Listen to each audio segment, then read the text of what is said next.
Buenas tardes amigos, hoy ya nos encontramos en Economía al Día y tenemos a un personaje ilustre de la política peruana, el general Jorge Luis Chávez Cresta, y vamos hoy día a disertar sobre un tema importante en la realidad nacional, que es los motores de desarrollo para el país. Vamos a hacer un breve análisis de cuáles son los principales puntos que necesita el país para un desarrollo y vamos a tener en esta oportunidad a un personaje brillante, es el general Jorge Luis Chávez Cresta, general del Ejército en situación de retiro, PhD en políticas públicas, viceministro, ministro y director ejecutivo de varias entidades, una eminencia en las políticas públicas y muy agradecido con su presencia, general.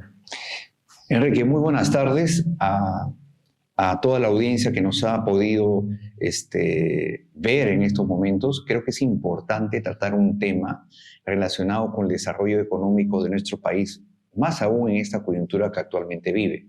Yo quisiera agradecer las palabras. Simple y llanamente soy un servidor público y soy un soldado al servicio de mi nación que en los aspectos políticos y técnicos ha aprendido y seguirá aprendiendo de cada uno de ustedes.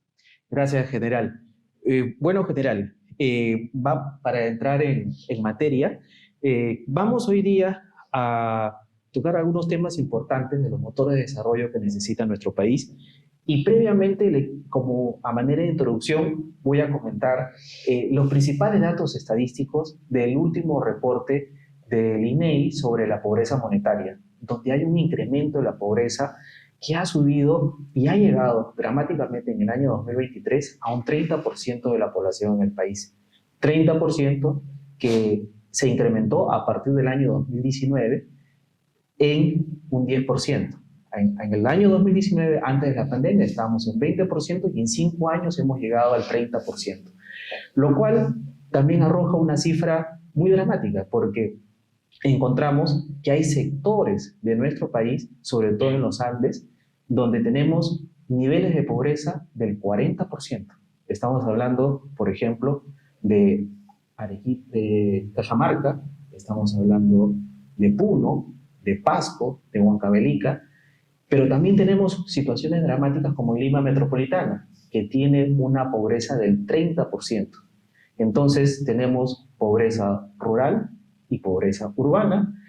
Entonces nos preguntamos, y la población quiere saber cuál es su análisis y de por qué hemos llegado a estas cifras tan alarmantes en los últimos 5 años. Muy bien, muchas gracias por la pregunta. Algunos se preguntarán, si me permiten tomarme unos 10, 15 segundos, qué puede observar o qué puede analizar un oficial del Ejército del Perú. Si bien es cierto, soy ingeniero, tengo un doctorado en lo que es políticas públicas, tengo estudios de maestría de administración de negocios, pero yo creo que una persona que ingresa a la política debe de tener un enfoque holístico de cada una de las actividades que conllevan al desarrollo de nuestro país. Por lo tanto, el desarrollo económico de un país no puede estar sustraído en temas que son ajenos justamente a ello. Es por eso de que me he permitido, uno, aceptar la invitación y otro, analizar este problema que es de índole multisectorial, es holístico y que si no hacemos algo en estos momentos, creo que la curva no va a seguir yendo hacia abajo, sino prácticamente no vamos a encontrar un soporte en donde podamos nosotros poder darle el bienestar y desarrollo a cada uno de los pobladores de nuestro país. Respondiendo a la pregunta, ¿no? Lo primero que nosotros debemos observar es de que efectivamente nosotros comenzamos a disminuir la pobreza y pobreza extrema y encontramos un freno en el 2019. ¿Cuál fue ese freno? La pandemia. O sea, la pandemia fue como un gatillo que nos hizo ver y nos desnudó las carencias que teníamos en donde el Estado tenía que intervenir con todos los recursos disponibles para poder afrontar y salvar la mayor cantidad de vidas. Entonces, eso nos llevó ¿a qué? A que actualmente, en este momento, después del 19 al año 2022, hasta donde ha durado los estragos de la pandemia y las acciones que se deben de hacer, de que se incremente el nivel de pobreza y pobreza extrema. Si bien es cierto, hay algunos lugares en donde ha incrementado la pobreza y la pobreza extrema, hay otros lugares en donde el desarrollo se ha incrementado y ha disminuido la pobreza. Un ejemplo clarísimo de ello es Ica. Por ejemplo, con el desarrollo de la industria agroexportadora. Entonces, ¿por qué ahí sí funciona y por qué en otros no funciona? Creo que las normas y parte de lo que yo quería tocar antes de ingresar a los motores de desarrollo, a cuál es la solución, creo que nuestro país debe de formar cuadros para que los representantes en cada uno de los sectores, sean ministros, sean congresistas, deben de tener unas políticas públicas y un derrotero para el desarrollo y bienestar de la nación. ¿Cómo? Capacitándose. ¿Cómo? Desarrollando una gestión pública adecuada. Si yo no desarrollo una gestión pública adecuada, los resultados se van a ver en cada una de nuestras acciones. Claro, general, y justo el comentario que usted desarrolla viene a colación con la disminución grave del porcentaje de ejecución del presupuesto público, sobre todo en los gobiernos descentralizados, regionales, locales, y eso demuestra de que con este cambio de autoridades que ha habido en el año 22, hay una curva de aprendizaje, pero que está friccionando bastante y impactando directamente en el crecimiento de la economía. General, entrando ya a la parte de los motores de desarrollo, usted ha sido viceministro y queríamos consultarle qué herramienta o qué recomendaciones usted daría a la sociedad en general sobre la minería como un motor de desarrollo para generar trabajo en los sectores rurales e ingresos al sector nacional producto de los impuestos. Muchas gracias por la pregunta. Mire, antes de dar respuesta a la interrogante planteada, yo creo que lo primero que nosotros tenemos que saber es cuáles son los factores que están incrementando la pobreza y la pobreza extrema. O sea, el factor pobreza en nuestro país. Primero, de que no podemos salir de esta recesión económica, no podemos llevar a cabo el crecimiento del PBI. En los últimos años hemos estado en negativo y este año, desde el 2023 al 2024, hemos estado en menos 0.6%, lo que hace entrever de que no estamos avanzando en el desarrollo. Muy bien, no solamente eso, sino también el factor climático. La amenaza que tuvimos del fenómeno Niño global, Niño costero, hizo que se demandara una gran cantidad de recursos para ello. Otros factores, ausencia de trabajo. Otro, escasa inversión privada.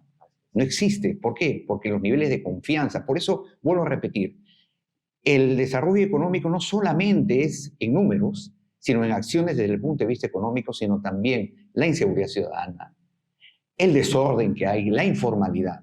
Y por eso voy al tema de la minería. Tuve el honor de ser viceministro de Minas en el Ministerio de Energía y Minas, para la cual creo que lo que privilegió ahí fue hacer una gestión adecuada con la parte privada, con la parte laboral y con la parte pública. Creo que esa articulación debe de llevarse a cabo.